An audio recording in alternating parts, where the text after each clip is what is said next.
Salam saudara yang dikasihi oleh Yahweh, kita bersyukur di minggu kedua ini masih diberikan kita kuat dan sehat. Saat ini kita mendengarkan firman Yahweh, namun sebelumnya kita berdoa terlebih dahulu. Bapa dalam surga yang kami sembah dalam nama Yesus HaMasiah, hati kami penuh rasa syukur kepadamu atas anugerah-Mu, pertolongan-Mu, pemeliharaan dalam hidup kami, sehingga kami ada sampai saat ini. Kami mau dengarkan firman-Mu, Roh Kudus urapi kami semua agar semakin dikuatkan, diteguhkan lewat firman-Mu. Kami sambut firman-Mu, dalam nama Yesus HaMasiah kami berdoa, haleluya, amin. Pada kesempatan ini sebuah firman yang terambil dari Matius pasal yang keempat, ayat 1 sampai dengan ayat yang ke-11 yang berbunyi demikian. Kemudian Yesus dipimpin oleh Roh ke tengah padang gurun untuk dicobai oleh si iblis. Dan setelah berpuasa 40 hari dan 40 malam, sesudah itu dia merasa lapar. Dan setelah datang kepadanya, dia yang mencobai berkata, "Jika engkau adalah putra Elohim, katakanlah supaya batu-batu ini menjadi roti." Namun seraya menanggapi, dia berkata, "Telah tertulis, bukan oleh roti saja manusia akan hidup, melainkan oleh setiap firman yang keluar melalui mulut Yahweh." Kemudian si iblis membawa dia ke kota yang suci dan menempatkannya di atas puncak bait suci. Dan dia berkata kepadanya, "Jika engkau putra Elohim, jatuhkanlah dirimu ke bawah, karena telah tertulis bahwa dia akan memerintahkan kepada para malaikatnya berkenaan dengan engkau, dan mereka akan menatang engkau di atas tangannya, agar jangan engkau membenturkan kakimu pada batu." Yesus berkata kepadanya, "Lagi telah tertulis, janganlah kamu mencobai Yahweh Elohimmu." Sekali lagi si iblis membawa dia ke sebuah gunung yang sangat tinggi dan menunjukkan kepadanya semua kerajaan dunia dan kemuliaannya. Dan dia berkata kepadanya, "Aku akan memberikan semua ini kepadamu jika engkau bersembah sujud kepadaku." Kemudian Yesus berkata kepadanya, "Enyahlah hai Satan, sebab telah tertulis, engkau harus menyembah Yahweh Elohimmu, dan kepadanya sajalah engkau harus beribadah." Lalu si iblis meninggalkan dia, dan tampaklah para malaikat datang menghampiri dan melayani dia. Saudara yang dikasihi oleh Yahweh, kita tahu sejak manusia diciptakan oleh Yahweh, yang pertama ditaruh di Taman Eden, yaitu Adam dan Hawa, diciptakan segambar dengan Yahweh. Baik juga memiliki citra sifat yang sama seperti Yahweh.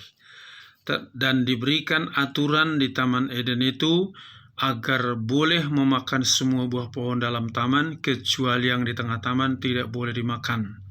Tapi kita tahu itu tidak berlangsung lama karena iblis mencobai manusia sehingga jatuh ke dalam dosa, dan itu jelas sekali ditegaskan dalam Kejadian pasal 3 ayat 1 sampai dengan ayat 6. Hari ini saya berikan temanya adalah tolak segala kemauan si iblis. Sekali lagi, tolak segala kemauan si iblis. Ayat yang baru saja kita dengarkan, bagaimana Yesus HaMasiah pun dicobai si iblis sampai 3 kali. Yang pertama-tama tadi mengubah batu menjadi roti, dan sebenarnya Tuhan Yesus bisa lakukan. Tetapi kenapa dia tidak lakukan? Karena yang menyuruhnya adalah si iblis. Jadi Tuhan Yesus menolak kemauan daripada si iblis. Yang kedua, membawa Yesus ke atas bait suci dan suruh menjatuhkan diri, nanti malaikat menopang engkau. itu kemauan iblis sama dengan mencoba Yahweh. Yesus berkata, jangan kamu mencoba Yahweh Elohimmu.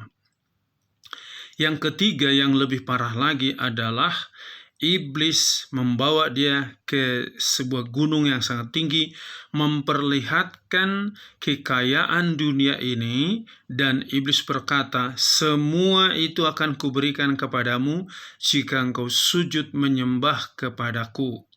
Tetapi Yesus menjawab, enyah hai Satan, karena yang harus disembah adalah Yahweh Elohim.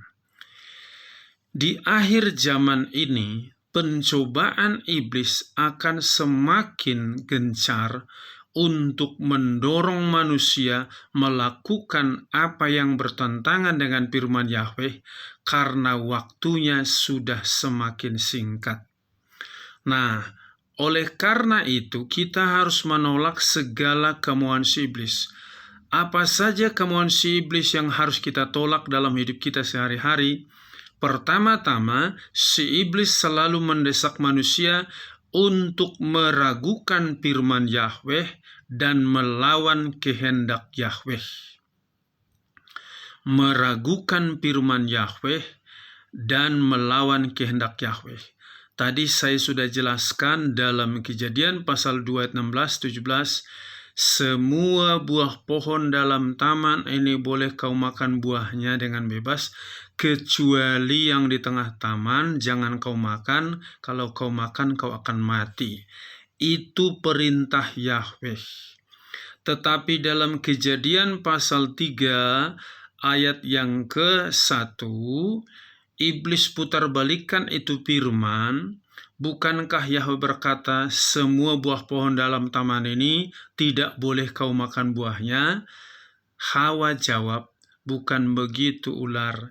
Boleh kami makan, kecuali yang di tengah taman kami tidak boleh makan. Di ayat 4, iblis berkata, kamu makan saja, dan kau tidak akan mati, tapi kau akan sama seperti Yahweh. Saudara lihat di sini, iblis mendesak manusia agar meragukan firman Yahweh dan melawan kehendak Yahweh. Maka kita harus lawan segala kemauan si iblis itu. Di ayat yang ke-10 saya baca ulang, Matius pasal 4 tadi, kemudian Yesus berkata kepadanya, enyahlah hai Satan. Saudara perhatikan baik-baik bahasa yang sangat tajam. Enyahlah hai Satan. Artinya enyah kau setan.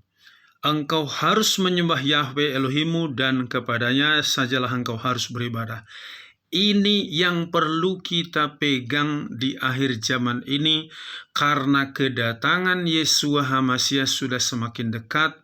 Maka engkau harus melawan segala kemauan si iblis dengan firman Yahweh dan taat kepada Yahweh itu sendiri. Yang kedua, apa kemauan iblis yang sering dilakukan kepada manusia? Si iblis selalu mendesak manusia agar meragukan otoritas daripada Yahweh yang sudah diberikan kepada manusia. Di dalam Lukas pasal 10 ayat 19-20 dikatakan, aku telah memberikan otoritas kepadamu untuk menginjak ular dan kalajengking.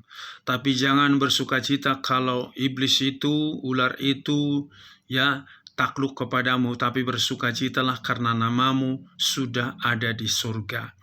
Saudara yang dikasihi oleh Yahweh, jika engkau sudah hidup dalam Yesus HaMasiah, engkau diberikan otoritas untuk melawan segala kemauan si iblis. Tetapi si iblis mendesak manusia agar meragukan otoritas itu, kuasa. Yesus HaMasiah sudah berikan kuasa kepada kita, maka jangan ragukan kuasa Yahweh yang ada di dalam dirimu. Lawan segala intimidasi iblis yang mengatakan enggak mungkin kau punya kuasa, banyak dosamu, banyak kekuranganmu. Itu rekayasa daripada si iblis supaya engkau tunduk kepada dia.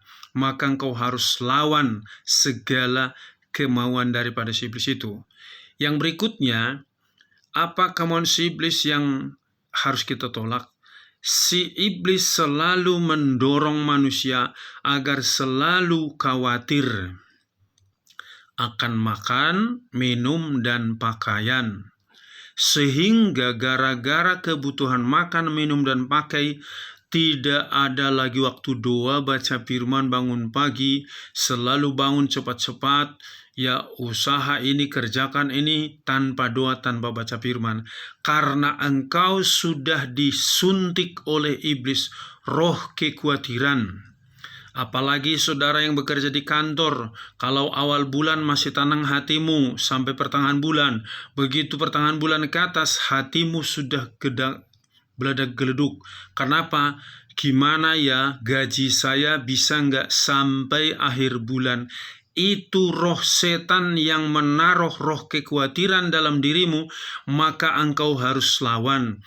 Padahal Tuhan Yesus mengatakan, jangan kau khawatir apa yang kau makan, minum, dan pakai, Bapamu di surga sudah menyediakan. Cari dahulu kerajaan Elohim dan kebenarannya, semua ditambahkan kepadamu. Itu ditegaskan dalam Matius pasal 6 ayat 33. Jadi, jika engkau sering khawatir, itu engkau sudah mengikuti kemauan si iblis. Maka tolak roh kekhawatiran itu. Khawatir atau takut mati, takut sakit, takut ini, takut itu, berbagai macam ketakutan. Lawan semua siasat daripada si iblis itu. Yang berikutnya, si iblis selalu mendorong manusia untuk menjadi sombong, tinggi hati, sama seperti si Lucifer itu. Di dalam Yesaya pasal 14 ayat 12-15, bagaimana Lucifer itu berkata, aku akan mendirikan tahtaku di atas tahta yang maha tinggi. Aku akan menyamai yang maha tinggi. Artinya Lucifer ingin menyamai Yahweh, padahal dia adalah ciptaan, salah satu malaikat. Dan kita tahu itu bertentangan dengan sifat daripada Yeshua HaMashiach.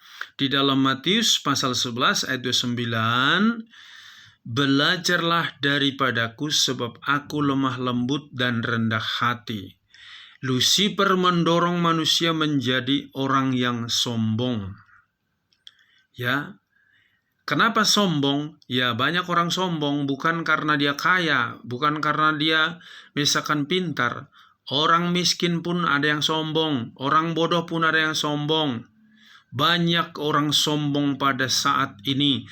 Berarti kalau engkau terikat dengan kesombongan, keangkuhan, merasa dirimu paling benar dari orang lain, kamu sudah dihinggapi roh Lucifer.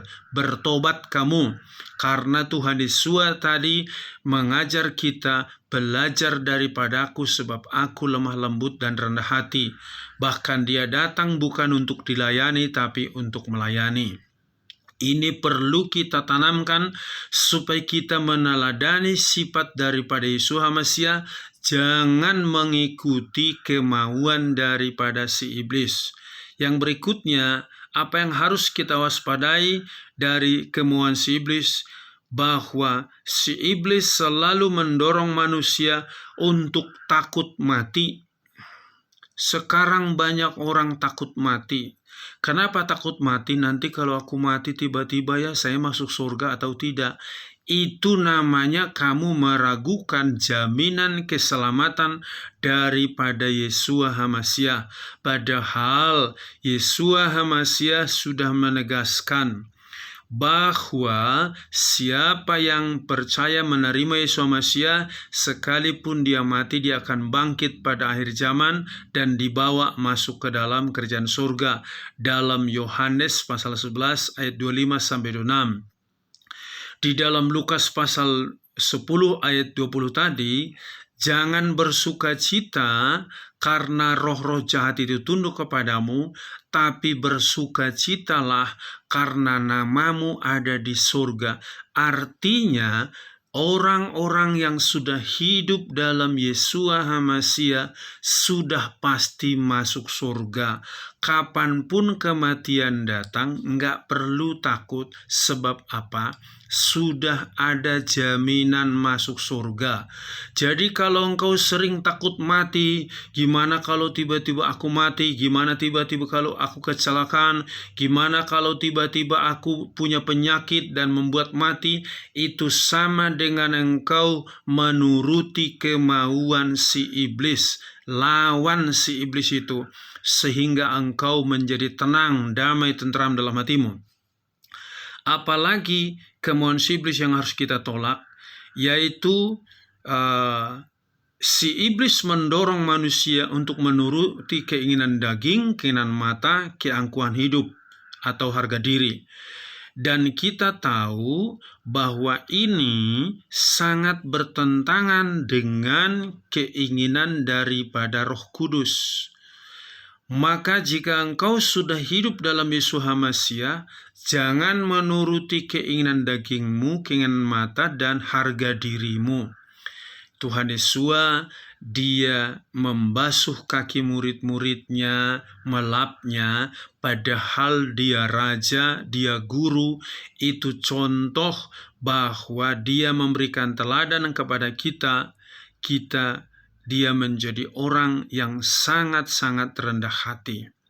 Jadi belajarlah kita untuk senantiasa mengikuti apa yang menjadi kehendak daripada Tuhan Yesus. Jangan mengikuti kehendak daripada si iblis itu yang merasa dirinya angkuh dan sombong. Jadi kita harus lawan segala kemauan daripada si iblis itu.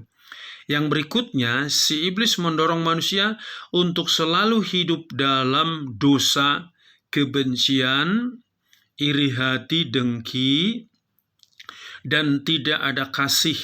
Padahal Tuhan Yesus mengajarkan kita hidup di dalam kasih.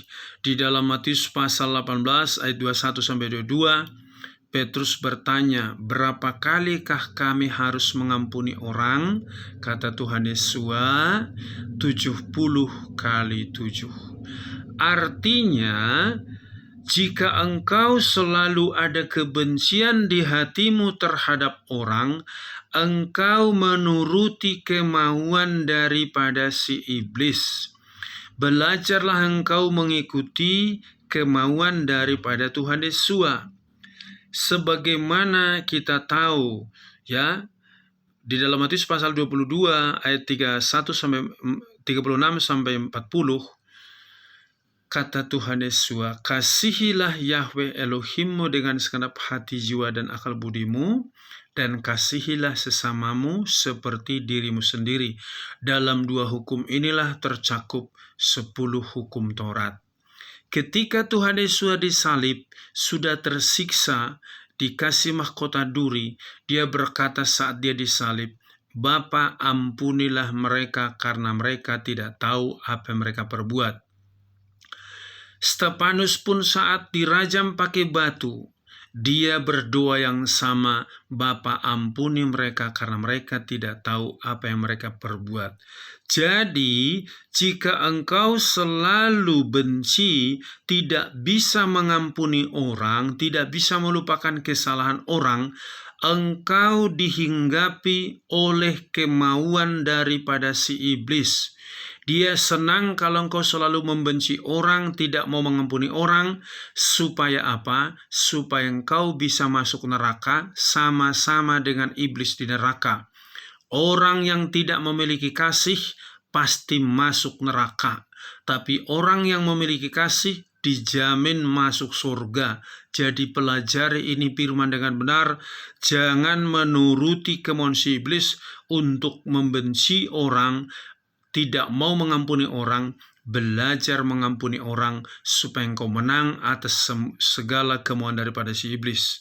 Yang berikutnya, iblis selalu mendorong manusia untuk menyembah berhala, melakukan pembunuhan, melakukan perzinahan, dan kita ingat ketika Sadrak, Mesak, dan Abednego disuruh menyembah patung oleh Raja Nebukadnezar dalam Daniel pasal 3 ayat 15-18, Sadrak, Mesak berkata, dengar hai Raja Nebukadnezar, Seandainya Yahweh menolong kami, kami tidak mau menyembah patung yang Tuhan kudirikan. Tapi seandainya pun Dia tidak menolong kami, kami tetap tidak mau menyembah patung itu. Kita lihat di akhir zaman ini ada patung-patung berhala, yaitu handphone, mainan game, berbagai macam hobi, lebih mengutamakan itu daripada bersekutu dengan Yahweh. Berhala-berhala modern sedang dipakai oleh iblis untuk mengikat manusia, membunuh secara tidak langsung, menyembah berhala secara tidak langsung. Jadi engkau harus lawan itu. Jangan terikat dengan berhala-berhala, pembunuhan atau perzinahan. Lepaskan dari pikiran, dari hatimu, supaya engkau menjadi pemenang dan dijamin masuk dalam kerajaan surga. Kita tahu bahwa semua dalam Wahyu pasal 21 ayat 8 dikatakan semua orang melakukan perzinahan, pencurian, pembunuhan, penyembahan berhala akan masuk dalam perapian yang menyala-nyala.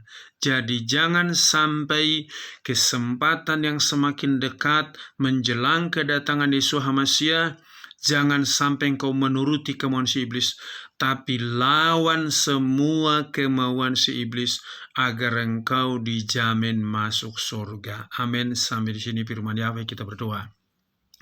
Bapa dalam surga, terima kasih buat firman-Mu. Kami mengucap syukur betapa luar biasa Engkau mengasihi kami, Engkau mengingatkan kami, menegur kami, supaya kami hidup seturut dengan firman-Mu dan mengandalkan kuasa Roh Kudus-Mu, sehingga kami dapat melawan segala kemauan si iblis.